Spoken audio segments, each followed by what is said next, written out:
Na Prever FM, você começa o dia bem informado. Entrevista. 7h07, voltamos com o primeiro jornal aqui na Prever FM para a nossa entrevista 1018.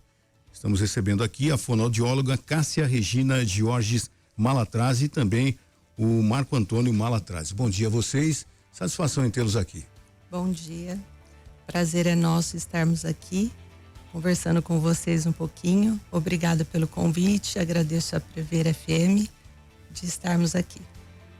Bom dia a todos, bom dia aos ouvintes, obrigado pela honra aí de estar apresentando um pouco da nosso trabalho. Cássia Aparelhos Auditivos, há quanto tempo existe essa empresa, Cássia? Essa empresa existe há mais de 10 anos, mas eu estou na área há mais de 30 anos, né? Eu comecei em grandes empresas, prestando serviços, e há mais de 10 anos resolvi realmente montar a minha empresa para trabalhar com aparelhos auditivos e trazer o melhor para a população de Botucatu. A gente sempre comenta aqui, né, que a maioria das pessoas hoje precisam usar óculos, né? Tela o tempo todo, o dia todo, celular, computador, é uma loucura. E no caso da audição, as pessoas com esse mundo tecnológico, elas estão também perdendo a audição, Cássia? Sim, nós temos assim grandes índices, né, de perdas auditivas progressivas por conta das novas tecnologias, né, que estão aí, fones de ouvido, trabalho home office, e as perdas auditivas também vêm por medicamentos, nascimento, envelhecimento também, né?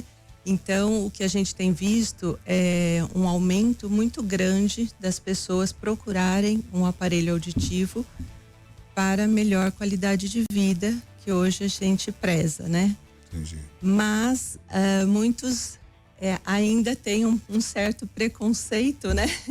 De falar sobre aparelho auditivo, achando que isso é coisa de velho, né? Mas nem sempre. A tecnologia veio para nos ajudar a viver melhor. Tanto uma criança, né? Quanto um adolescente e um adulto que perde a audição em trabalho ruidoso, muito exposição a ruído, fone de ouvido, trabalho home office, é o que a gente tem visto muito, pós-pandemia principalmente, né?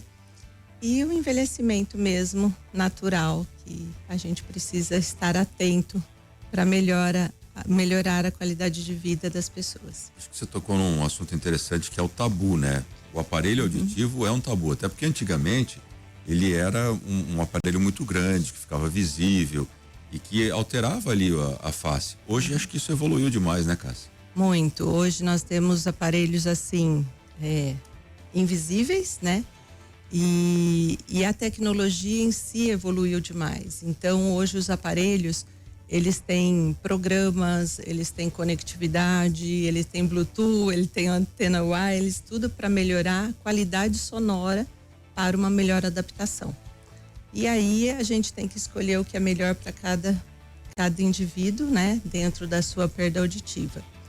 E o que eu falo assim, por que a gente põe óculos, né, tão cedo, né? Porque se eu não colocasse óculos, eu não poderia trabalhar, eu não poderia sair de casa.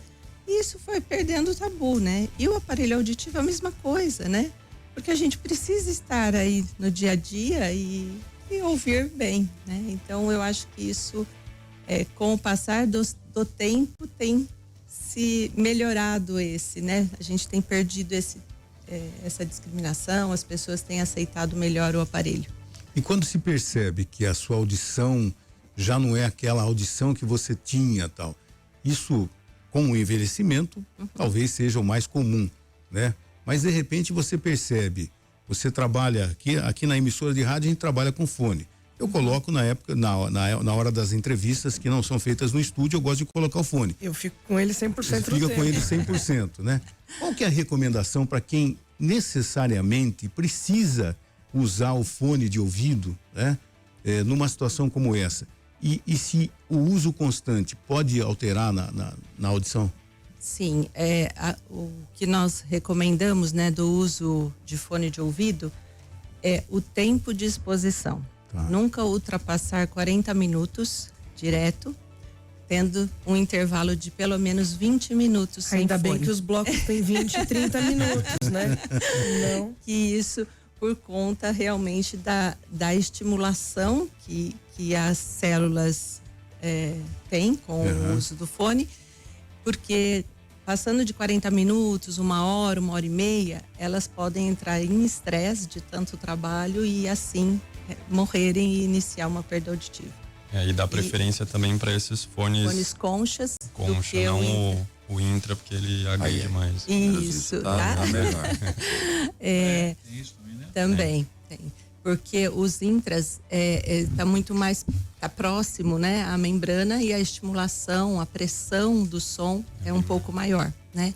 Então o concha atenua um pouquinho menos e é melhor. E aqueles que ficam só atrás da orelha também tem problema também. Não. Tem uns que agora só fica ali. Isso, ele é ótimo. a Por transmissão. indução óssea, né? Isso, que eles por falam. indução óssea. Mas também Hoje ainda. no óculos, com tudo, né? Isso, mas aí nós ainda recomendamos os 40 minutos, mesmo assim, e o intervalo de 20 minutos. Mesmo para esses? Mesmo pra Por esses. que esses externos seriam prejudiciais? Porque também existe a estimulação, e a estimulação, quando ela é contínua, né? Porque as células do ouvido são bem delicadas. Se a senhora falando comigo não está estimulando, eu estou ouvindo. Mas aqui está se perdendo o som. Então a intensidade que chega para você é um pouco menor do que se eu estimular muito próximo Direto. à membrana. Agora, quando é que a pessoa percebe? Como é que a pessoa percebe? Eu acho que essa é uma grande dificuldade, né? Porque você vê pessoas que às vezes vão aumentando o tom de voz, daí fala, ela não está ouvindo. Esse é um reflexo. Quais são os sinais que a pessoa pode ficar atenta para falar, eu preciso, minha audição está caindo? Quando você começa a perceber que você aumenta o volume da televisão, né? Você começa a falar, que você falou? Não, mas eu escutei, mas não entendi. Isso é uma frase típica, assim, da pessoa que está iniciando uma perda auditiva e não Não dá a devida não importância, aceita né? isso, ainda que isso possa ser uma perda auditiva. Porque as frequências em fala são mais altas do que o ruído. Entendi. Então, não, mas eu escuto o carro, eu escuto o ruído, mas a inteligibilidade de fala que está comprometida. Isso é o início de uma perda auditiva. E nesse ponto, desculpa, Márcio, vai lá. o aparelho ele consegue suprir só essa frequência? sim. Existe aparelho, eu até já comentei aqui uma vez, eu trabalhei por muito tempo numa outra emissora e eu usava sempre a mesma frequência, só aquela frequência, que era o limite da microfonia do estúdio que eu trabalhava. E nessa frequência, eu percebo que eu perdi um pouquinho a audição só nessa frequência. Existem esses aparelhos que conseguem ajustar esse local onde a gente perdeu a audição? Isso, a qualidade. Hoje os aparelhos são totalmente digitais, né? Diferente dos antigos analógicos, e nos permite a ter vários canais, várias frequências, né? Que a gente quebra ali e faz a amplificação de acordo com o seu exame auditivo. Então, se você tem uma perda só nessa frequência, eu vou amplificar aquilo que você precisa somente nessa frequência e atenuar as outras. Então, por isso que hoje os aparelhos são muito mais confortáveis, né? Eles têm regulagens específicas, tem aparelhos aí com 48 bandas de canais para a gente poder precisar melhor. Então, quanto maior o número de canais, as bandas, mais nítida a fala fica, uma melhor qualidade para o paciente. Perdão, Marcos. Vai lá. Nesse tema é interessante, dar um exemplo bem prático aqui. Aqui no estúdio a gente está, provavelmente os ouvintes não vão conseguir ouvir, mas a gente tem o ruído do ar-condicionado aqui, bem fraquinho. Aqui Eu tá ouço bem. porque tá aqui em cima de Então, mim. mas tá bem fraquinho. Mas em alguns locais, em algumas salas de reuniões, o ar-condicionado é bem mais ruidoso. E o que a gente pode fazer? A gente pode configurar o aparelho para focar na fala aqui da reunião e ele meio que atenua muito o ruído do ar-condicionado. Entendi. Então, isso é uma vantagem, é uma tecnologia muito boa para quem precisa e tem essa dificuldade de inteligibilidade, de entender Em ambientes que eles estão. E é interessante o que você falou, porque de repente você está num ambiente externo, né? Aí você tem carro passando, buzina de carro, pessoas conversando, freada, tal e tudo mais, e de repente você está conversando com uma pessoa. Como você prestar atenção na pessoa, né, e se desligar do restante que está acontecendo e às vezes um ruído ensurdecedor. Sim. Então, esse é quando a gente vai perdendo a audição, a gente perde também esses estímulos externos, né? Então, o som do carro, a buzina, ele fica mais opaco, que é o que a gente fala, mais ou menos, não vibrante. Quando a gente coloca um aparelho auditivo, nisso a pessoa fica também um pouquinho mais alheia ao mundo, né? Achando que o mundo não é tão ruidoso assim. Quando se coloca o aparelho auditivo, eu tenho que dar toda essa estimulação novamente, né? Ouvir os carros, ouvir buzina e tudo mais. Hoje, os aparelhos têm essa inteligência artificial, né? Que alguns modelos têm, que ele reconhece que é ruído, que não é aquilo que a pessoa precisa ouvir, e ele atenua. Interessante. Cortar totalmente não, porque a gente precisa desses sons e alerta, e isso é uma estimulação.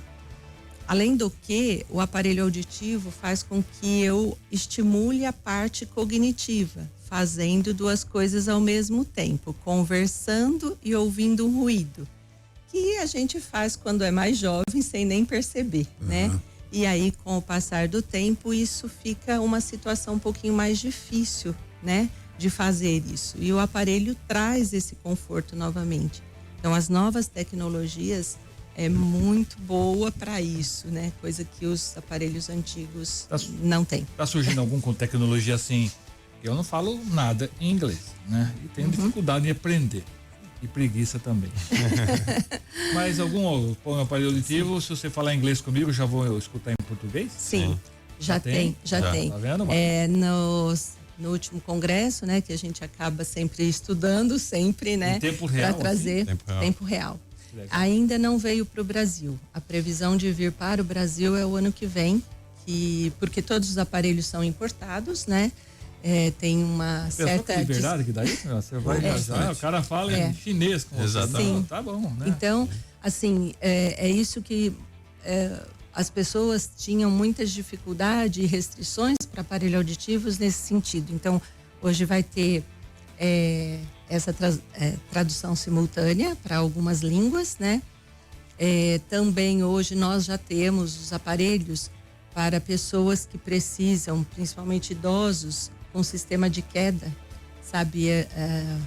Se ela cair, ela estiver usando o aparelho auditivo, manda-se um sinal de alerta para o celular de um filho, alguma medir coisa. Batimento cardíaco, pode medir um monte de coisa, né? Isso, ele já tem um rastreio também de atividade, quanto tempo você saiu da cama, quantos passos você tem, tudo isso num aplicativo.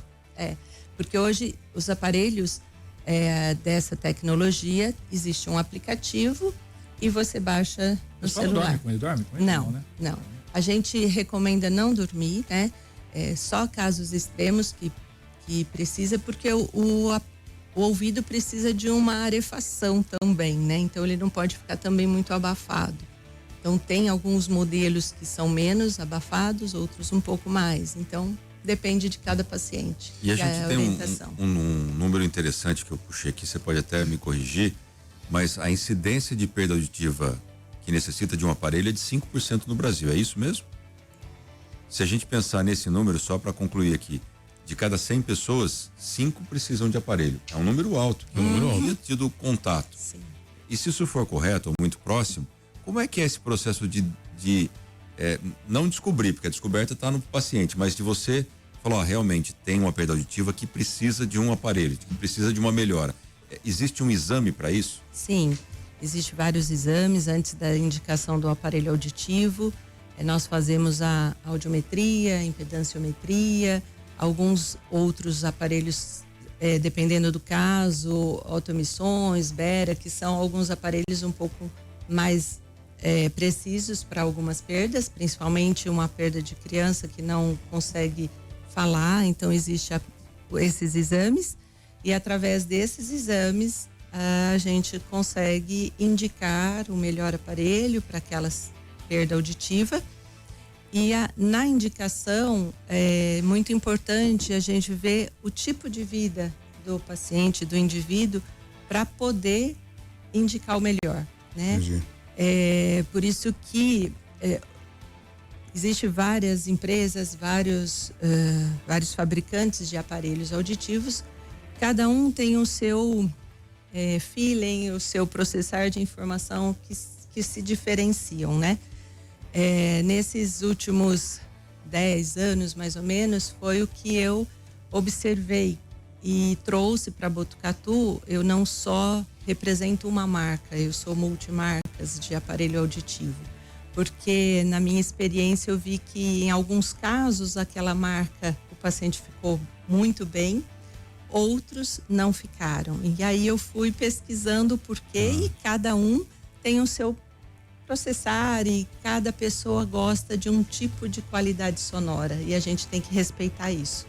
Então, lá na nossa clínica, a gente respeita muito isso e faz testes com várias marcas e modelos para ver qual realmente a pessoa se adapta e fica melhor. Uma das imagens mais comoventes, né, que muita gente deve ter visto, eu também, quando um bebê, uma criança, nunca ouviu, principalmente o som dos pais, da mãe principalmente, né, e que já nasceu com esse problema e tal, e quando um aparelho auditivo é colocado nessa criança, a alegria chega a ser comovente, né, Cássia? Quando ouve pela primeira vez a voz da mãe, né? Sim, é isso que na faculdade, né, me chamou muito a atenção, né, para ir para essa área, porque é lindo demais. Demais. É comovente de ver o sorriso dessa criança, o olhar dessa criança a hora que escuta pela primeira vez. E não só a criança, se me permite falar, o idoso também, muitas vezes ele vai perdendo a audição gradativamente e a família não percebe, o idoso não percebe e ele começa a ficar isolado, né? Depressivo, muitas vezes, e às vezes com alguns diagnósticos de depressão e demência, né? Quando a gente procura investigar, faz os exames, vê que tem uma perda auditiva e coloca, a qualidade e a carinha do idoso também, de ver que ele está vivendo novamente, porque eu falo que ouvir é viver, né? Então é um sorriso, é um olhar tão bonito e que isso me comove muito, por isso que eu tô nessa área. Tem alguma história de alguém que colocou e não contou pros amigos e depois teve surpresa? Já pensou? Você coloca, pode falar que ele não tá ouvindo, de repente. Não tô ouvindo nada. Eu conheço uma pessoa aqui que a avó, quando a conversa não interessa, ela desliga o aparelho. Sim. Quando a mulher começa a falar muito, você vai lá, desliga e só fica balançando a cara. E tá, mas tá em Nárnia. E alguns pacientes falam assim, agora eu vou mudar meu testamento, que eu vou ouvir melhor. E acho que agora o Marco, que a Cássia faz todo o diagnóstico, acho que na hora de brigar o preço é com o Marco lá. Como é que é a questão da acessibilidade? Quais são os valores? Não sei se a gente pode divulgar valor aqui, mas até vi, até na chamada da rádio aqui, homem comum, que tem promoção de aparelho agora pro Dia dos Pais, né, Marco? Como é que é essa questão? Pode falar. Não, os aparelhos, eles têm várias tecnologias e qualidades e o preço varia muito, né? Então, o que nós sempre preservamos é a qualidade. Então, esse mês do Dia dos Pais, né? Porque não dar um presente ou para o pai ou para a mãe. O aparelho mais sofisticado tem um valor realmente um pouco mais. Esse que faz tradução, mede temperatura, dá resultado do Corinthians. Eles têm uma qualidade e aí o preço é um pouquinho mais alto, né? Então, o que a gente pensou de oferecer ao paciente o melhor com um preço um pouquinho de um aparelho intermediário, advanced, que a gente fala que tem um pouco menos de qualidade. Então, a pessoa vai pagar um pouco menos e vai levar o melhor que tem, né? Dentro de uma escala e que ainda nós, como não temos o tradução simultânea, ainda não tem esse, tá? Agora, Cássia, desculpe, pode concluir, desculpe. E aí existe assim, a gente sabe que o poder aquisitivo, isso é impactante. Nós temos várias formas de pagamento, cartão. Uma coisa que a gente divulga também, existe um financiamento próprio do Banco do Brasil de acessibilidade. Bem bacana. Que é muito bom. Que vai facilitar. Facilita muito mais da pessoa adquirir um aparelho melhor. Tá? Uma pessoa que tem um plano de saúde, teria direito a alguma coisa para completar isso? Plano de saúde não cobre. Não cobre? Não cobre. Olha que interessante. Porque ainda... Quer dizer, se eu tenho um plano de saúde, pago lá 20, 30 anos, fico surdo, não. Problema seu. Porque ainda existe um problema na saúde, no Ministério da Saúde, que prótese auditiva não se encaixa dentro das próteses normais. É um erro, isso deveria ser corrigido. É um erro. E a gente tem não é uma coisa lutado que muito. Ter, não é uma coisa que você provoca. E existe muita luta sobre isso pelo nosso conselho. Existe um debate. Isso, um debate. Mas estamos brigando para que isso possa ser, porque é essencial para a pessoa viver melhor, viver qualidade. Segurança, atravessar uma rua, não escuta o Márcio buzinando, ele te atropela. O Márcio não buzina. Passa por cima, então. Cássia, em virtude da pandemia, né? As sequelas da pandemia também, o aumento de casos de perda auditiva depois da pandemia aconteceu de verdade? Aconteceu sim, e as pessoas procuraram muito mais, né, a gente para fazer exames, pedir orientação, principalmente por conta do fone de ouvido. Entendi. E a incidência de perda auditiva está sendo grande por isso. Porque, na verdade, quando inicia a perda auditiva por exposição ao ruído, essa perda vai vir daqui 5, 7 anos que a pessoa vai perceber. Entendi. A menos que seja um trauma acústico, que é na hora, né? Mas isso vai vir gradativamente. Então a gente está começando a ver algumas consequências. Alguns adolescentes também já vindo, né? Com um problema auditivo por conta do fone de ouvido. E cada vez mais, pessoas mais jovens estão vindo procurar por conta da perda natural, vamos dizer assim. Entendi. Por conta da idade. Então, o que a gente tinha de muito assim, 70 a mais vir procurar a gente, agora tá vindo na casa dos 60, 50 às vezes. E, assim, foi muito próximo da época pós-pandemia. Então, acho que a gente acredita que o fone de ouvido e toda a nova rotina de trabalho, né? Que contribui muito para isso. Contribuiu muito para isso. Agora, a perda auditiva, ela pode ser revertida? Não. Não pode, né? Uma vez que as células degeneraram, né? Perdemos, elas não nascem novamente. Então, não. Entendi. Então, o aparelho vai atuar naquela falha das células que estão ali dentro da cóclea. Por isso que, assim, a cóclea tem vários espaços e várias frequências. Quando eu faço o exame, eu sei aonde está a falha e o aparelho vai fazer como se fosse uma ponte, tá? Para que o som se processe com o mais rápido possível, tá? Então, vamos pensar assim, uma ponte que se quebrou, né? Tem vários empecilhos e daí o aparelho vai fazer com que eu consiga fazer esse processar de informação mais rápido. Bom, para quem acompanhou esse nosso bate-papo, onde fica, Cássia, aparelhos auditivos? Como é que as pessoas podem entrar em contato? Porque muita gente, depois de uma entrevista assim, a pessoa fica se perguntando, será que eu estou perdendo a audição? Né? Daí pergunta para a esposa, pergunta para os filhos, aonde é que está a Cássia Aparelhos Auditivos? Bom, nós ficamos na Clínica Mélios, na Rua Reverendo Francisco Lotufo, 757. Lá nós conseguimos fazer todos os exames, né, para diagnosticar a indicação ou não do aparelho. Uhum. E quando houver necessidade de encaminhar para um otorrino, né, às vezes a pessoa tem uma rolha de cera, tem uma infecção, aí eu encaminho para o otorrino, trata-se primeiro, depois volta para mim, a gente refaz os exames. Então, quem tiver alguma dúvida pode nos procurar, estou ali à disposição para atendê-los. Cássia, Marco Antônio, muito obrigado pela presença de vocês, sucesso. Obrigada. E obrigado pela parceria aqui com a Prever FM também. Nós que agradecemos estar aqui, foi muito bom conversar com vocês. Muito obrigado ouvintes, por estarmos juntos. Obrigado, Márcia, André, pelo convite e todos os ouvintes aí que participaram conosco desse bate-papo. Você ouviu Primeiro Jornal Previr FM.